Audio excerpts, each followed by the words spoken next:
우리가 지금 복음에 관해서 계속 말씀을 나누고 있습니다.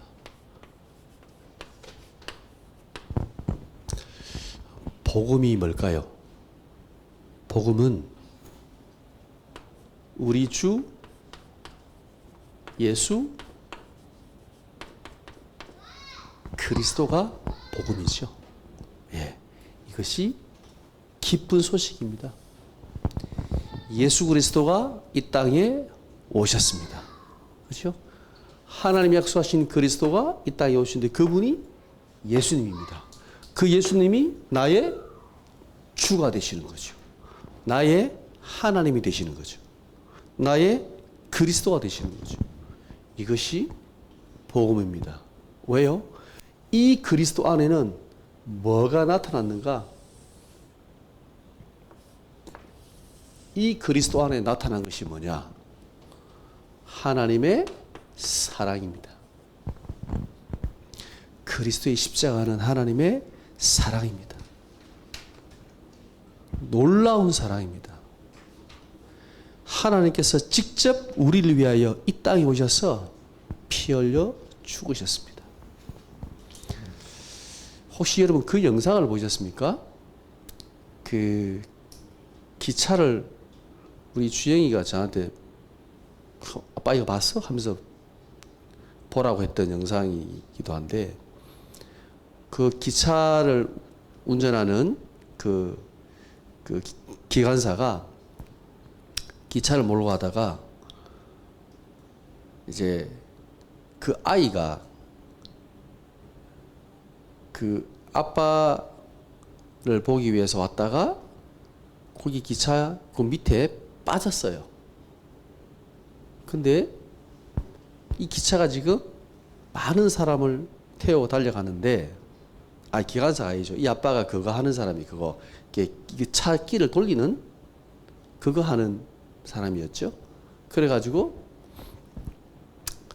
그 아이가 거기에 빠졌는데 기차가 지금 달려오고 있는데 이 차선을 돌리지 않으면 그 기차는 지금 떨어지는 거예요. 이 차선을 돌리면 그 아이가 지금 그 사이에 기계에 끼어가지고 죽게 되는 거예요.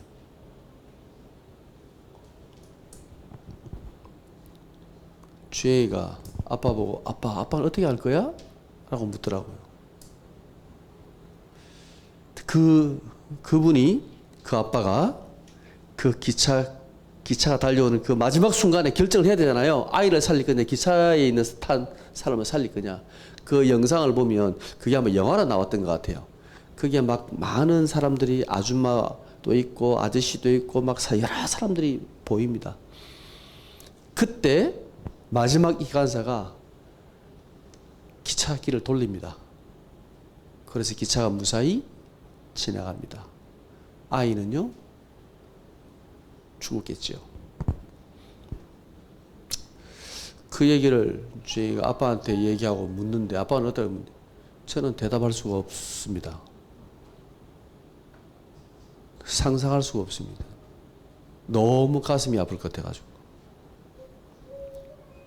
근데 그 하나님께서 그 독생자 예수 그리스도를 이 땅에 많은 사람을 이 죄인들을 위하여 우리를 위하여 그 아들을 희생시킨 거예요. 여러분 마지막 그 예수님의 그 십자가에서 겟세마네 동산에서 간절히 기도하는 핏방울이 왜 그 땀방울 핏방울 됐다는 그 성경의 말씀 있잖아요. 그게 의학적으로 가능하대요.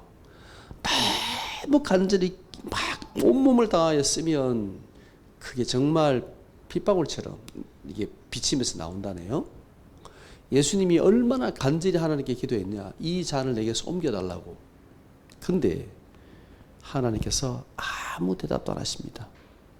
그때 하나님 마음이 어땠을까요? 그 독생자 그 아들을 십자가에 죽기까지 내놓기까지 하나님 아버지의 마음은 너무너무 아팠던 거죠. 그러나 하나님은 다른 길이 없다라고 말씀하신 거예요. 그 독생한 아들이 죽어야 되는 거예요. 그 사랑하는 아들이 죽어야 많은 사람이 살 수 있는 겁니다. 이 십자가는 그래서 하나님의 결정적인 하나님의 사랑입니다. 복음이 뭡니까? 복음은 하나님께서 우리의 모든 죄를 사신 겁니다. 우리가 죄인일 때에 하나님께서 독생자 그리스도를 주셔가지고 십자가에 죽게 하심으로, 그죠? 우리의 모든 죄를 사시고 하나님의 사랑을 확정했다고 그랬죠. 맞습니다. 복음은 죄사함입니다. 그래서 아무 이유 없이 하나님께서는 우리를 의롭다 하시는 겁니다. 우리는 잘한 게 하나도 없는데 하나님께서 이 그리스도로 말미암아 너는 의롭다라고 선포하시는 것이 바로 복음입니다.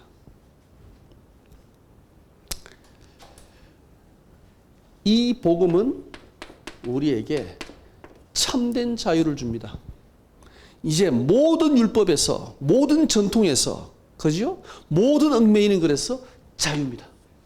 참 자유입니다. 진리가, 너희가 진리를 알지니 진리가 너희를 자유케 하리라. 어디에? 내 말에 거하면. 우리가 그리스도 안에 거하면 너희가 참된 진리를 알고 그 진리가 너희를 자유케 할 것이다. 그래서 우리는 자유롭습니다. 모슬렘은 하루에 5번 기도해야 됩니다. 그죠? 여러분 몇 번 기도합니까? 한 번도 기도 안 해도 천국 가잖아요. 왜? 자유하거든요. 하나님께서 억질로 야 이거 지켜서 내가 너희들 봐줄게. 그게 아닙니다. 하나님은 우리가 기쁜 마음으로 자발적으로 순종하기를 원하십니다. 그 선악과는 하나님께서 우리에게 주신 약속인데요. 그 약속은 하나님께서 인간이 스스로 하나님 앞에 순종하기를 원하는 겁니다. 그 언약의 정표가 선악과입니다. 하나님은 지금도 마찬가지입니다. 우리가 기쁘고 감사한 마음으로 하나님 앞에 나아가기를 원합니다. 우리에게 참된 자유를 주셨습니다.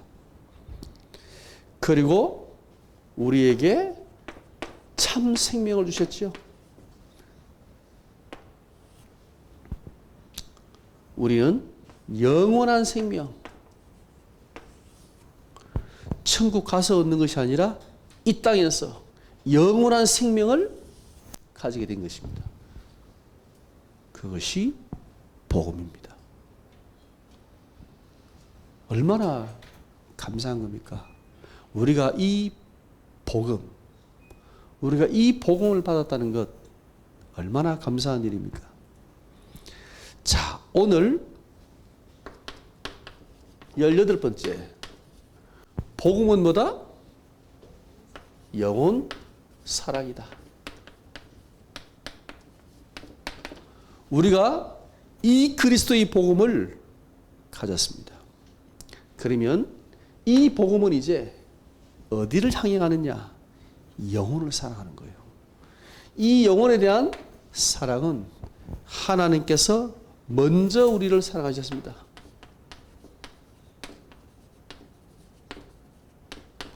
하나님께서 우리 영혼을 먼저 사랑하셨습니다. 그 말씀이 요한복음 3장 16절의 말씀입니다. 하나님이 세상을 이처럼 사랑하사 라고 말할 때 이 세상은 무엇을 말하는 걸까요? 이 지구를 말하는 게 아닙니다. 그죠? 산과 달과 별과 이 땅에 지금 바다를 말하는 게 아닙니다. 여기서 말하는 이 세상은 인간을 의미합니다. 어떤 인간요? 인간 세상. 어떤 인간? 죄로 말미암아 하나님을 떠난 인간. 그죠? 부패한 인간. 흑암의 권세 아래 저주 아래 있는 인간. 이 인간을 하나님이 이처럼 사랑하셨다 그랬습니다. 마태복음 22장 이 말씀을 한번 찾아보겠습니다. 마태복음 22장 37절에서 39절 말씀 한번 찾아봅시다.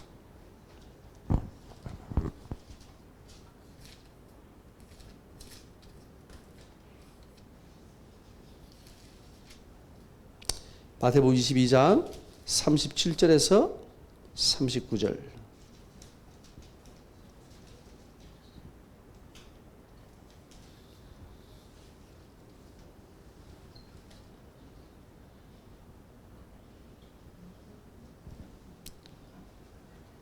자, 한 율법사가 예수님을 시험해서 물었습니다. 예수님께 선생 율법 중에서 어느 계명이 가장 큽니까? 라고 물었을 때 예수님께서 대답하신 겁니다. 37절부터 39절까지 세 절 같이 읽겠습니다. 예수께서 이르시되 내 마음을 다하고 목숨을 다하고 뜻을 다하여 주 너의 하나님을 사랑하라 하셨으니 이것이 크고 첫째 되는 계명이요 둘째도 그와 같으니 내 이웃을 내 자신과 같이 사랑하라 하셨으니 40절 같이 읽겠습니다. 이 두 계명이 온 율법과 선지자의 강령이니라. 아멘. 자, 하나님의 가장 큰 계명이 뭐라고요? 하나님을 사랑하는 것과 또 하나가 뭡니까? 내 이웃을 사랑하는 겁니다.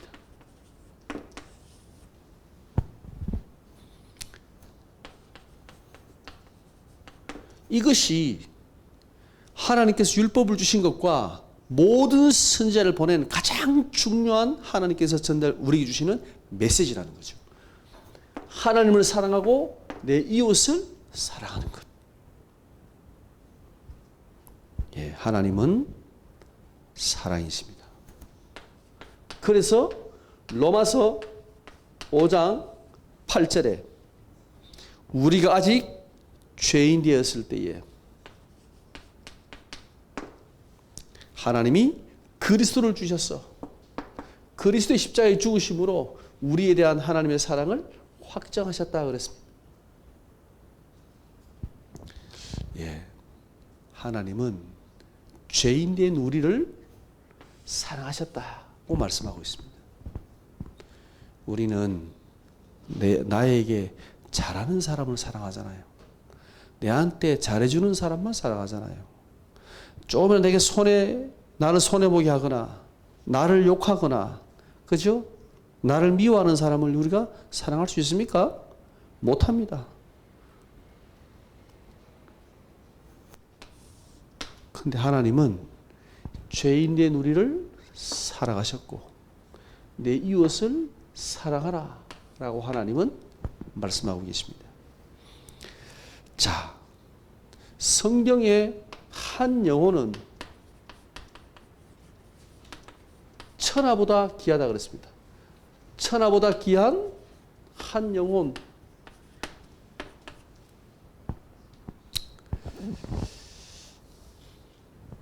마태복음 16장 26절. 사람이 만일 온 천하를 얻고도 제 목숨을 잃으면 무엇이 유익하리요? 무엇을 주고 제 목숨과 바꾸겠냐 그랬죠? 맞습니다. 우리의 이 한 영혼의 가치는 비교할 수 없는 가치입니다.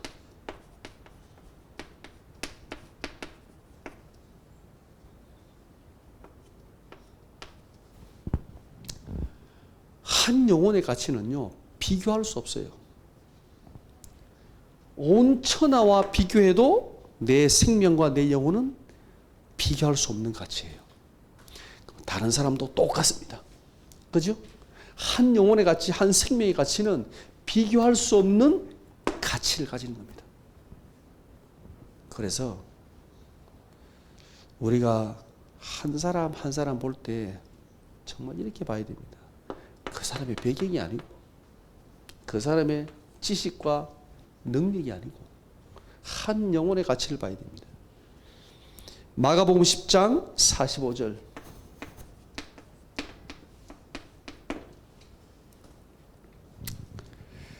자, 인자가 온 것은 섬김을 받으람이 아니라 도리어 섬기려 하고 자기 목숨을 많은 사람의 대속물로 주려 함이라 그랬습니다.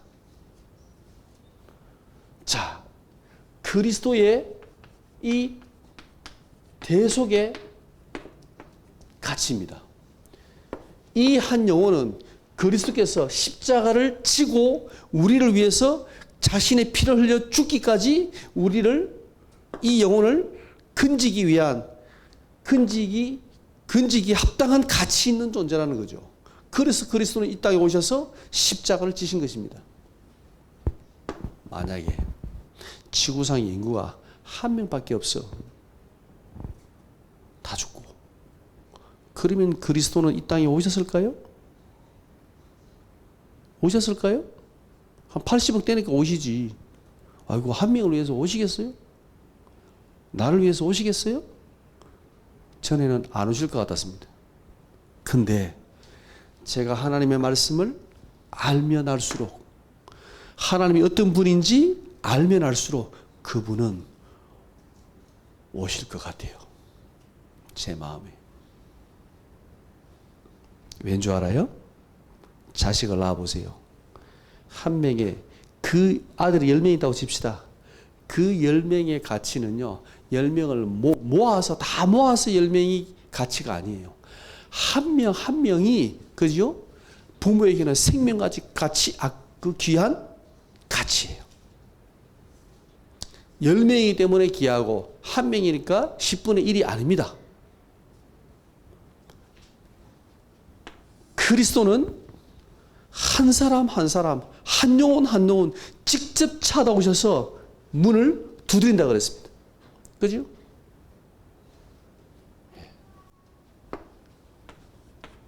그렇게 한 영혼은 가치 있다는 것입니다. 갈라디아서 3장 28절.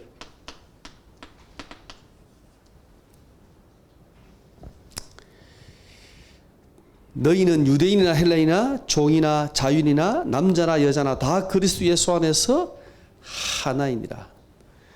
이 말의 의미는요, 그 한 영혼의 가치는 어떤 조건이 없어요. 우리가 가진 그 어떤 배경도 조건도 이 한 영혼의 가치에 영향을 줄 수가 없어요. 그죠? 헬라인이나 유대인이나 남자나 여자나, 그죠? 종이나 주인이나 그 한 영혼의 가치는 하나님 앞에 똑같아. 하나다 그랬습니다.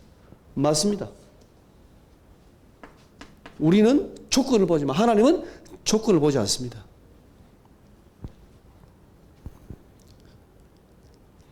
창세기 1장 27절. 하나님이 자기 형상 곧 하나님의 형상대로 사람을 창조하셨다 그랬죠.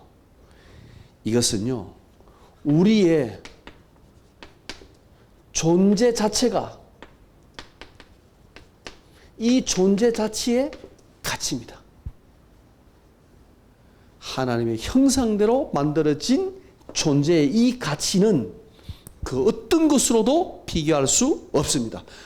천하와 천하보다 귀하다 그랬습니다. 맞습니다. 하나님의 형상대로 만들어졌기 때문에. 예, 정말 소중합니다. 제가 지금도 제 마음에 담고 있는 것, 우리 손호철이라는 친구가 처음 우리 교회 개척했을 때, 교회 나왔을 때, 제가 전에 있던 교회에서는 별 가치 없다고 생각했던 그 한 사람. 근데 그 친구가 우리 교회 처음으로 나오는데 제 마음에, 하나님의 마음이 제 마음에 깨달아졌어요. 지능이 좀 떨어지거든요, 그 친구가. 제가 전에 있던 교회에서는 그 친구가 나오나 안 나오나 별로 신경 안 썼습니다, 솔직히. 오메 왔구나, 조금 신경 써주고 인사해주고, 아는 사람이 없으니까, 친한 사람이 없으니까. 안 나오면 오늘 안 나왔네 그러고 말았습니다. 근데 그때 그 아이가 버스 타고 온다는데 제가 정수에 마중하러 갔거든요. 가면서 이 한 영혼이 하나님 앞에 나올 때 하나님께서 어떤 마음이신지 그게 깨달아지는 거예요. 제가 회개했습니다. 하나님, 제가 이 영혼을 놓치지 않겠습니다. 제가 이 한 사람을 제가 놓치지 않겠습니다. 여러분 한 명 한 명이 제게는 똑같습니다. 소중합니다. 우리 티스키 한 명 오잖아요. 제 눈에는 똑같은 가치입니다. 왜? 하나님 그렇게 보고 계시니까. 왜? 우리 맥심이 오늘 예배 참석했잖아요. 오랜만에. 얼마나 반가운지.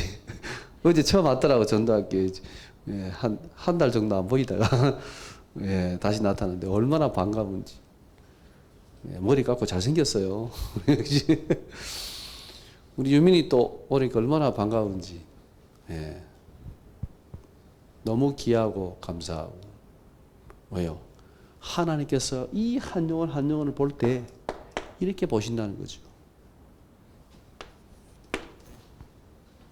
복음은요, 영혼 사랑입니다. 어떤 영혼이냐? 잃어버린 한 영혼.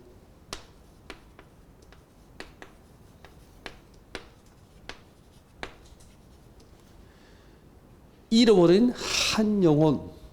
오늘 읽었던 누가복음 5장 15장 7절의 말씀. 예, 여기 보면 내가 너에게 이르노니 이와 같이 죄인 한 사람이 그랬죠. 하나님께서 잃어버린 한 영혼을 어떻게 보시는가? 여기에서 분명히 한 사람이라고 말하고 있습니다. 그죠? 죄인 100명이 아니고 수많은 죄인이 아니고 죄인 한 사람이. 예, 맞습니다. 예수님께서 내가 의인을 부르는 것이 아니고 죄인을 부르러 왔다 그랬죠. 그죠?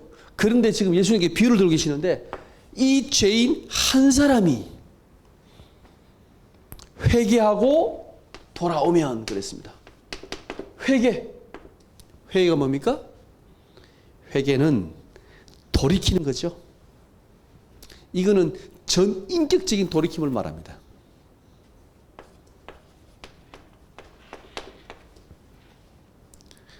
헬라어로는 메타노이아라는 단어입니다.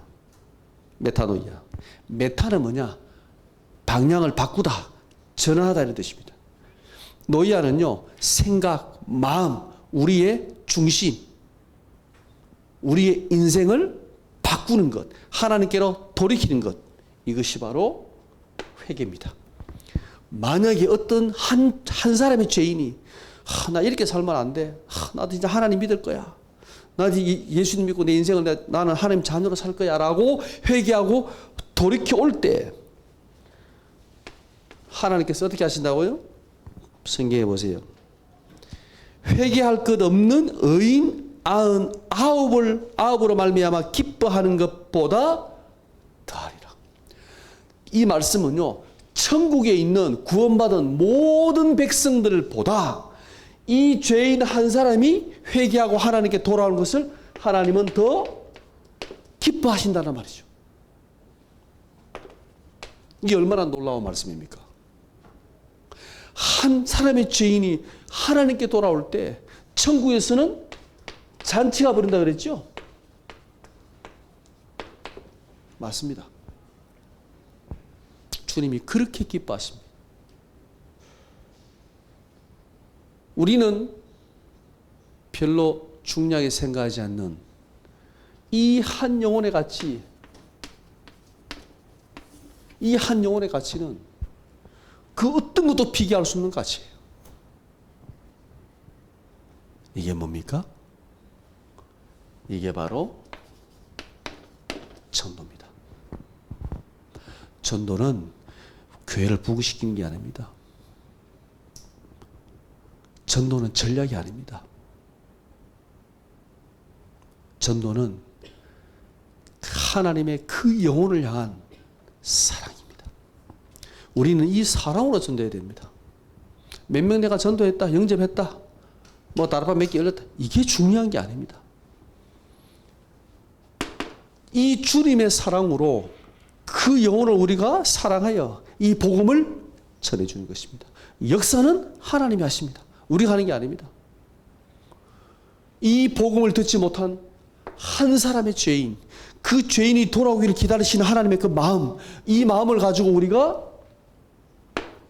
그 그들을 위해서 기도하고 이 복음을 전해주는 거죠. 그것 때문에 헌신하는 거죠. 그것 때문에 우리가 수고하는 거죠. 그게 전도입니다. 맞습니다. 말로 복음만 전하는 것이 전도가 아닙니다. 그죠? 그렇게 따지면 요셉은 전도했습니까? 안 했습니다. 그러나 요셉의 삶 자체가 전도였습니다. 여호와가 유일한 하나님 되심을 온 땅에, 애굽 땅에 나타낸 거죠. 그게 전도입니다. 이것을 다른 문화권에, 그죠? 237 5천 종족에 전하는 것이 선교입니다. 이 한 영을 향한 하나님의 사랑을 가지고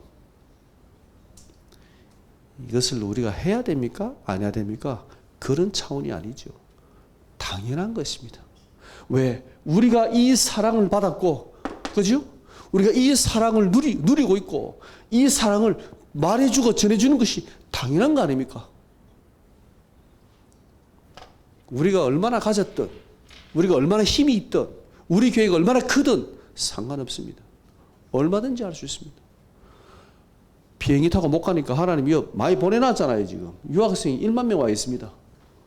우리가 그 영혼을 향하여 사랑하고 그 영혼에게 복음을 전하지 않는다면 우리는 복음을 가진 자라고 말할 수 없는 거죠.